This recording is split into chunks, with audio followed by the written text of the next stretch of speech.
Brenna now 26, feels it drying in the cold wind. The taste of copper floods her mouth when her lips crack. The smoke from her burning village mingles with the iron scent of a massacre that ended just 3 hours ago. Until sunrise, she was queen of the Norvai, the wife of King Baujulitus, mother to 2 sons, the revered priestess of the sacred grove, the most powerful woman in a nation of warriors who had never known defeat. Now she kneels in the mud, 600 other women beside her, wrists bound tightly behind her back with rope that digs into her flesh with every slight movement. Her royals are cripped from her neck, her ceremonial robes torn, exposing her to the bitter February wind. The Roman soldiers move through the prisoners with practiced efficiency, sorting the young from the old, the beautiful from the plain, the valuable from the disposable. And then, they come for her. She knows this because the Roman officer has been watching her since the sorting began. He stands apart, his armor marking him as a legatus, a legion commander. His face is handsome in that predatory way. Sharp, composed, utterly merciless. He hasn't spoken to her. He hasn't approached. He has simply watched. And his watching is worse than any physical violation the common soldiers might inflict. He walks toward her, his boots crunching through the snow, and his voice rings clear.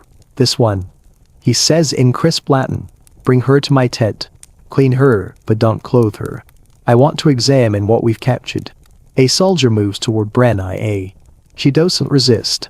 To resist would be to die, and death would mean abandoning her sons who might still be alive in the chaos, whom she might still protect if she plays this game right. But as she's dragged to her feet, she sees it. Her husband's head, mounted on a Roman spear, displayed at the edge of the prisoner compound, a public trophy for every captured Norwegian to see. Baujulitus is dead. The man she loved since childhood. The father of her children. The king who swore to protect their people. Dead, displayed for Roman entertainment.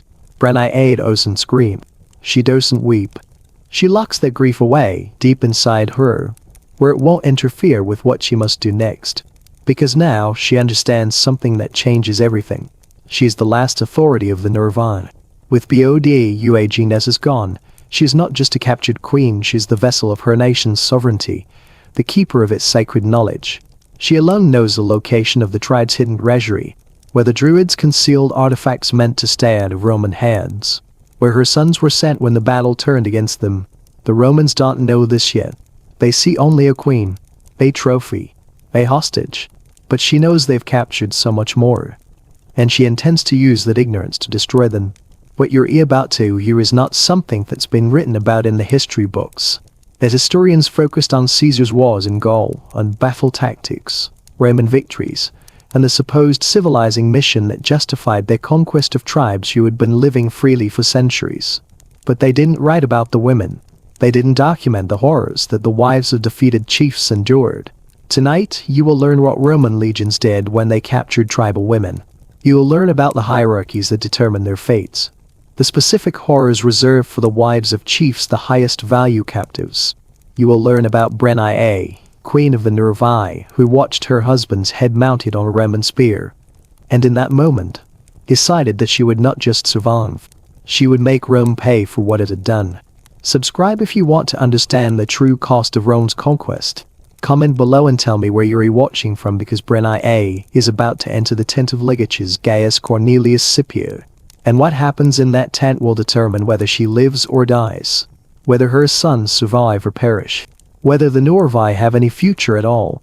But before I continue, I need to warn you, this story does not go where you expect it. There will be moments when you think you know who the villains are and who the heroes are. There will be moments when you think you understand what's coming. But you'll be wrong. Because what the Romans did to the wives of defeated chiefs was more complicated than simple brutality. There was a system, and systems can be manipulated by people who understand them. And Brenna understood the system. And she was about to show Scipio exactly how dangerous that understanding could be. It was large, with canvas walls that enclosed a space filled with furniture, carpets, and bronze lamps casting soft light across the floor. There were maps and documents spread across the desks, all the apparatuses of Roman military administration, carefully transported across miles of land to give this commander the comfort of civilization while he annihilated others. Brenna stood at the center of the tent, her hands bound, her clothing plain compared to the royal robes he had worn only hours earlier. The soldiers withdrew, leaving her alone with Scipio. He circled her like a predator sizing up its prey. "The queen of the Nervi," he murmured, examining her closely. "Wife of Bondunanus, the man who killed 3,000 of my soldiers before we brought him down. Mother of 2 sons who we're still searching for." He paused, then continued. "And priestess of the sacred grove." The tone of his voice shifted as he focused on that detail. Bren-Ia said nothing. She had learned not to react. Let him speak, let him reveal what he knew, and more importantly what he didn't. "The druids performed their rituals in that grove," Scipio continued. "They kept records, treasures accumulated over centuries. My scouts found the remnants of it after your people burned it. But they found nothing valuable.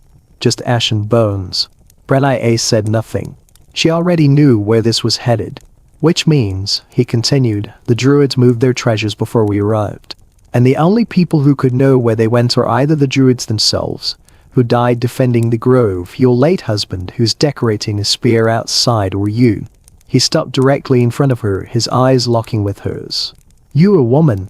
The druids did not share their secrets with women. They made exceptions for queens who were also priestesses, Bren-Ia replied, her voice unwavering. His smile was almost approving. "I'm sure you were initiated into their mysteries. Your people's traditions confirm this." Bren-Ia could see it now. This was just about her husband's death, or her nation's defeat. This was about something far more dangerous.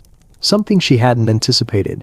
"So you want the druid treasures?" she asked calmly, not giving him the satisfaction of emotional outbursts. "And my sons? What do you want with them?" Scipio's gaze narrowed. "I want the location of the treasures. The tribal treasury. Your sons as hostages perhaps, or heirs to a throne that no longer exists, but could still serve my needs. But I want you to cooperate willingly, rather than through persuasion." "And if I refuse?" Bren-Ia asked, her voice steady. "Then I will persuade you," Scipio said. His tone remained cold, without any hint of mercy. "There are methods that work on almost everyone. I would prefer not to damage you. Undamaged queens are more valuable, but I will if necessary." Bren-Ia's expression didn't change. She had no illusions about what he would do, but she also knew that Scipio was wrong. Torture didn't always work. She had seen it herself. People who were at Orchard said whatever they could to stop the pain, not the truth. "You want me cooperation," she said. "Not just my words." Scipio's eyes flickered with a momentary confusion, but it quickly turned into intrigue. "You're negotiating?" He paused and then smiled. "Perhaps you have more courage than I thought."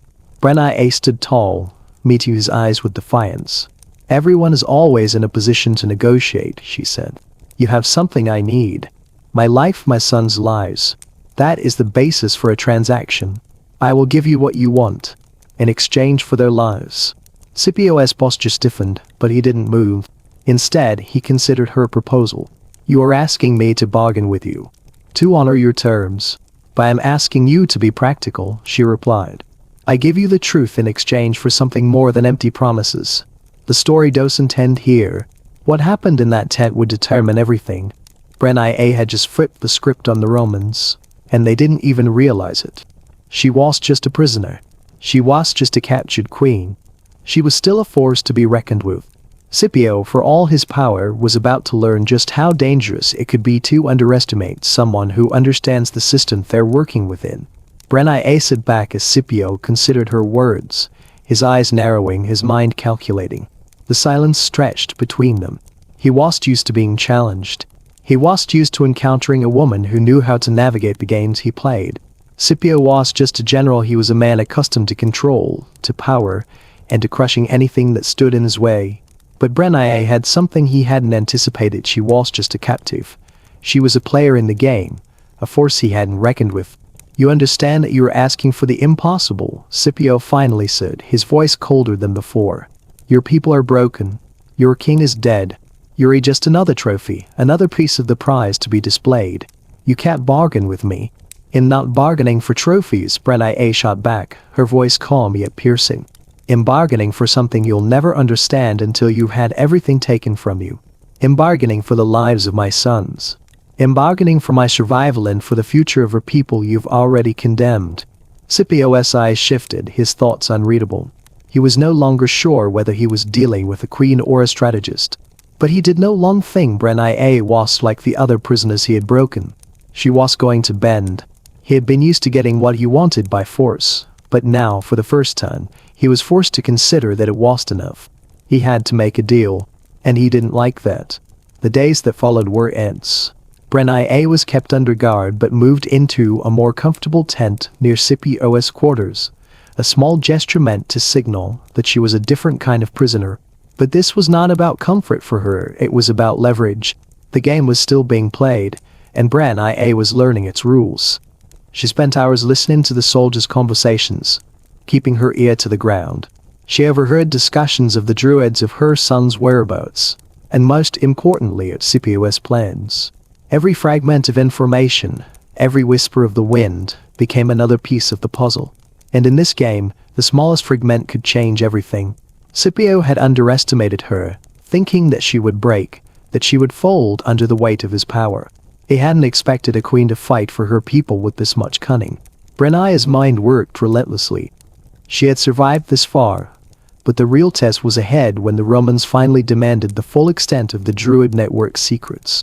That was when everything would fall into place, and Bren would need to make her move.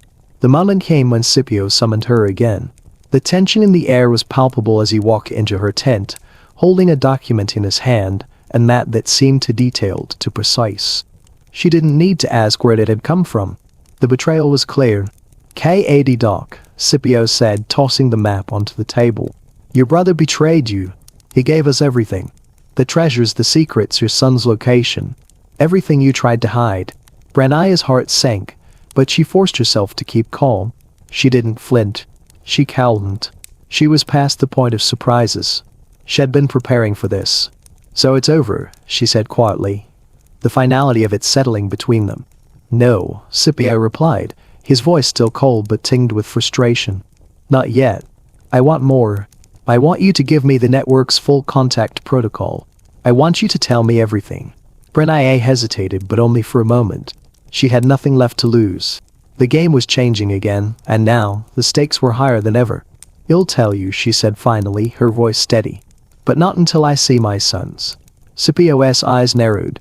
You're still negotiating, after all this? In not negotiating, Bren replied firmly. In bargaining.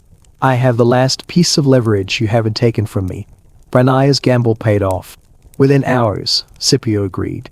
He would allow her to see her sons. The deal was struck. And Bren held her ground, despite knowing the dangers of what was about to happen.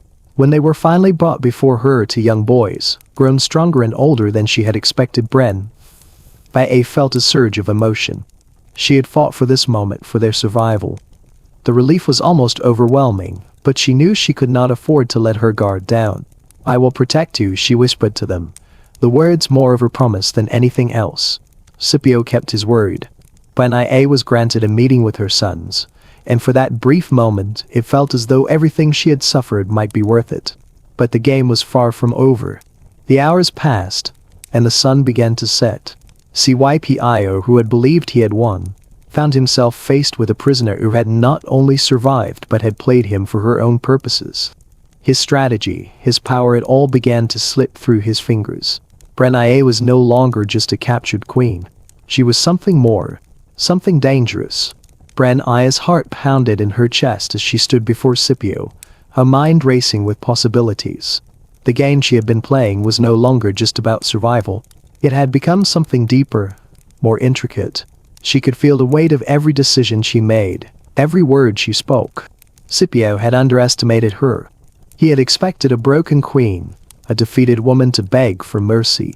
But instead, he had found someone who could think he could play his own game back at him.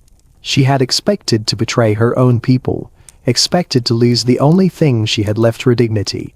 But what she hadn't expected was how far she was willing to go to protect her sons. Her bargaining chip had never been her survival, it had always been them. Now, Scipio knew she would not bend easily. He might be a Roman general, but he was no match for the cunning of a woman who had already lost everything and had nothing left to lose. As Bren walked out of the tent after making her deal, her mind kept turning. The stakes had shifted again.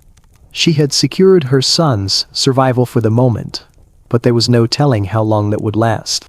Scipio would move against her soon enough, once he realized the depth of her power. And yet, for a brief moment, she could feel something like hope stir within her. It was fragile, but it was there. She knew the game was far from over. She could feel the tension building around her, the Roman forces tightening their grip. But Brennaa was no longer the woman who had kneeled in the mud, watching her husband's head impaled on a spear. She was something different now, a strategist, a mother, a queen who had learned how to manipulate the system that sought to destroy her.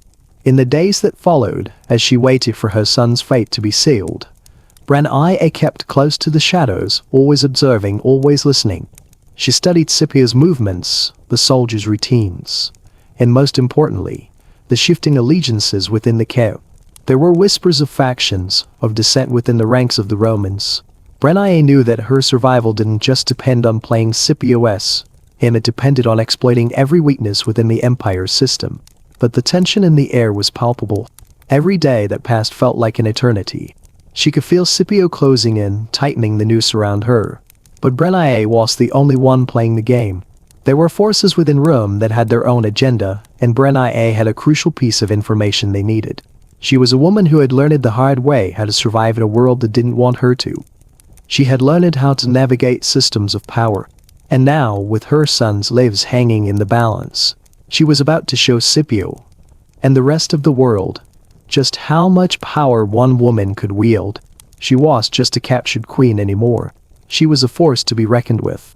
When the day came and Brennaa was once again summoned to Scipio's tent, she was ready. She had known this moment would come. Scipio would demand answers. He would push for control. But Brennaa would not give in. She had learned to manipulate the system. She had learned how to turn their tactics back on them.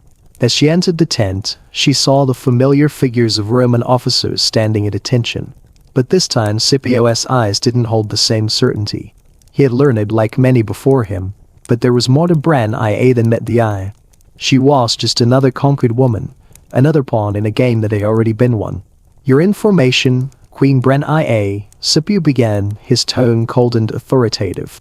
"I've given you the time you requested. Now you will give me what I want." "I told you," she replied steadily, her voice calm. "I'll give you nothing until I see my sons." Scipio's face tightened, his patience running thin. "You're wasting my time." "No," Brennaa said. "You're the one who's wasting time. You think you've all the power, but you've underestimated me. You've underestimated the network I've protected. You've underestimated the depth of my knowledge." Scipio stood there, his hands gripping the edge of the table, his mind clearly working through his options. He wanted her cooperation, but he also wanted her broken. He wanted to break her, to show her that the might of Rome would crush any defiance. But Brennaa was going to break. "Not today." "You think you have a choice," Brennaa continued, her eyes locked with his. "You think you can control me, but you can't. You need me more than you realize. Without me, your search for the network is useless. You'll be chasing shadows." He took a step toward her, his face inches from hers. "I've been chasing shadows my entire life, Brennaa. I know exactly how to handle shadows." Brennaa didn't flinch. "Then you understand this. I am no shadow. I am your worst nightmare, and I will make you regret underestimating me." The silence that followed was deafening. Scipio took a deep breath and stepped back. "You'll see your sons. But know this, Queen Brennaa, your time is running out. Your value is slipping, and I don't wait forever." "Then I'll make sure my sons are worth your weight," she said, her voice unwavering. Brennaa had won a temporary victory. She had played the Romans, used their own tactics against them, and had won a crucial moment of freedom. But the game was over. It would never be over. There were still forces at work, still plans to be executed, and still much to lose. Brennaa was just a survivor anymore. She was a player, and she had just started the next round. Brennaa's mind raced as the days passed. Her sons, her bargaining chips, were now somewhere in Roman controlled territory, but she could not afford to let that fact anchor her. She had managed to secure their survival for the moment, but the stakes were higher than ever. The Romans were relentless, and Scipio had already shown that his patience was finite. She had no illusions about the danger she was in, but the game had shifted once again.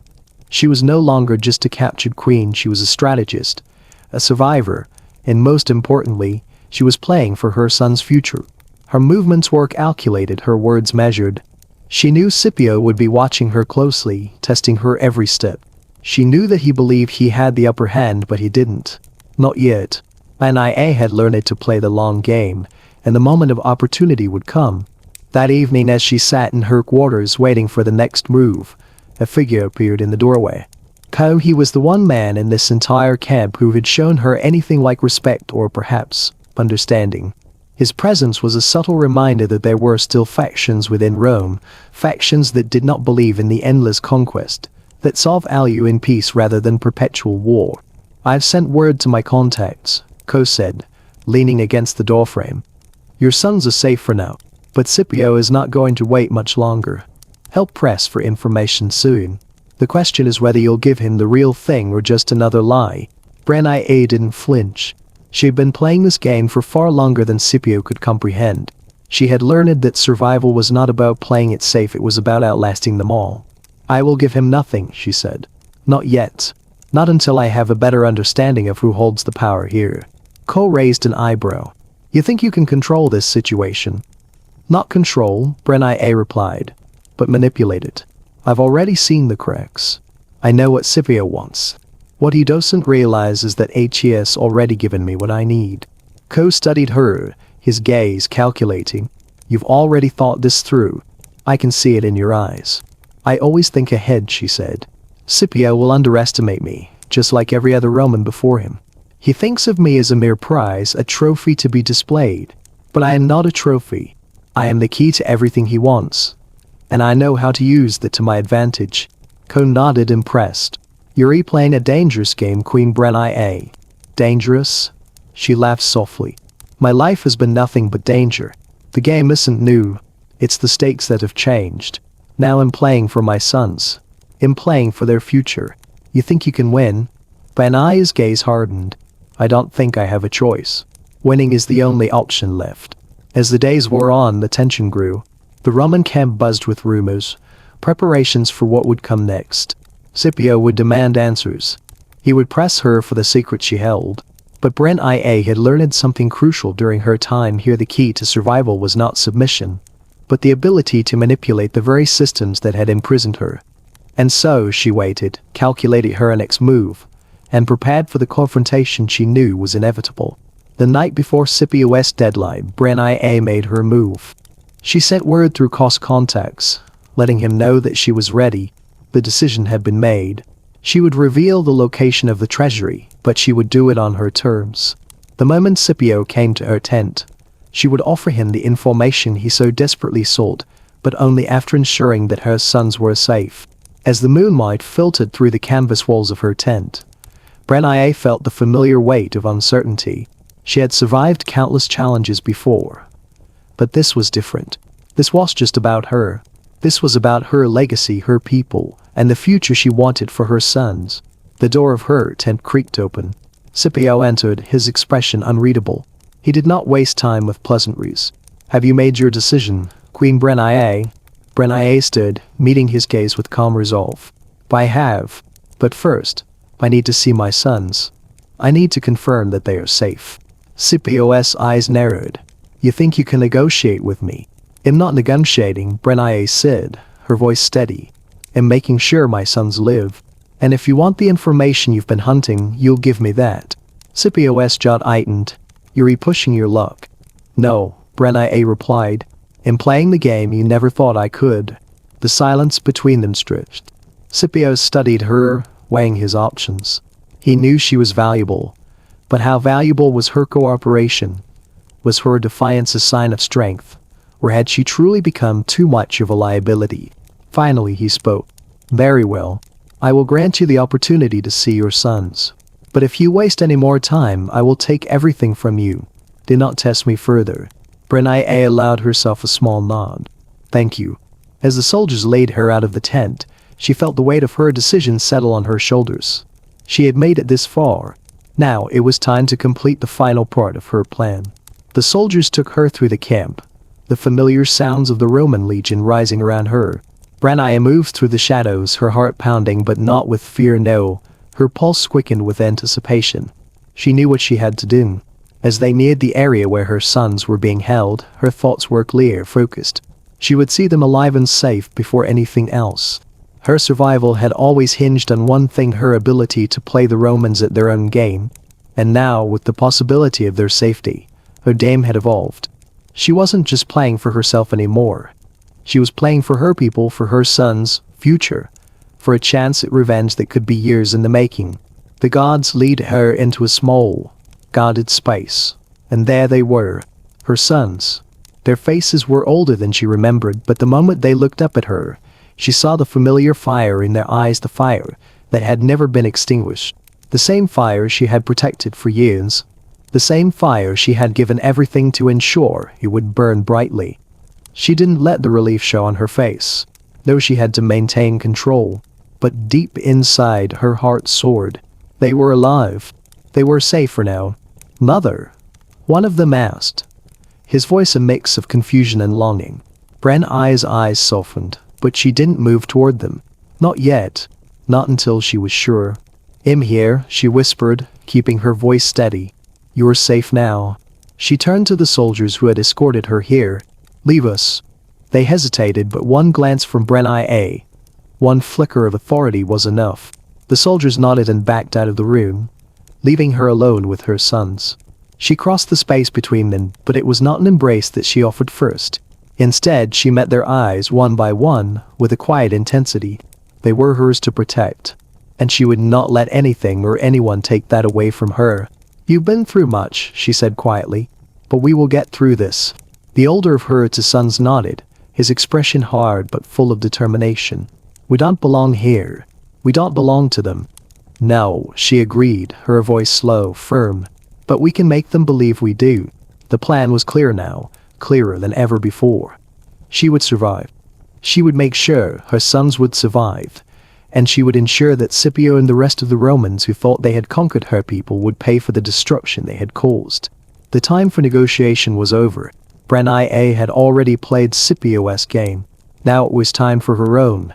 The game of resistance. The game of waiting for the right moment to strike. And Branai knew better than anyone that victory could only come from patience. Kos' offer had been tempting. A future in Rome. The safety of her sons. But that was a future built on surrender. And Branai was not a woman who would surrender. She stood tall, her eyes never leaving her sons' faces. The time to leave would come. But for now, the most important thing was their survival. She moved to the door, her sons following her without a word.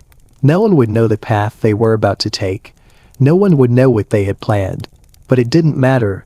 Branai had outlasted the Romans before, and she would do so again. The next steps would be long, painful, and dangerous. But Branai had been born into danger. It was all she had ever known. And as she laid her sons out into the night, the full weight of her decisions pressing down on her, she made one final vow to herself: she would make Rome remember who they had conquered, and she would never let them forget the price of underestimating a woman who still had something to fight for. As Branai and her sons made their way through the darkened camp, the weight of the choices she had made hung heavy on her shoulders. Each step was calculated, each breath measured, as she navigated through the maze of Roman soldiers, all while keeping her thoughts focused on the one thing that mattered now: her children's survival. The Romans might have captured her body, but they could never capture her resolve. She had already begun to weave a network of resistance, the web of survival that stretched across the empire, a secretive force they could never anticipate. And in the shadows, her sons would grow stronger, wiser, prepared for a future that was still uncertain but full of possibilities. There was a moment, just before dawn, when Branai paused, looking out across the camp from the relative safety of the small tent she had been confined to. The Roman camps sprawled before her, a reminder of everything she had lost. But it was also a reminder of the game she was still playing. A game of patience, strategy, and survival. She had no intention of being swept away by this tide. Instead, she would become the current that changed the course of Rome's relentless conquest. She might have been forced to kneel in the mud, to witness her husband's death, to endure the brutality of capture. But none of that had broken her. Branai had been forged by the fires of war, tempered by the loss, and driven by the love for her sons and the desire to see them thrive, no matter the cost. In the end, it was not about revenge, it was about survival. It was about the quiet, unyielding force of a mother who would never stop fighting for the future of her children, her people, and her legacy. As they disappeared into the night, she thought about the words of the Druids, the secrets they had hidden away for centuries. She thought about the resistance that still lived in the shadows waiting to rise again. And she knew without a doubt that the Romans had underestimated her and they would pay the price for it.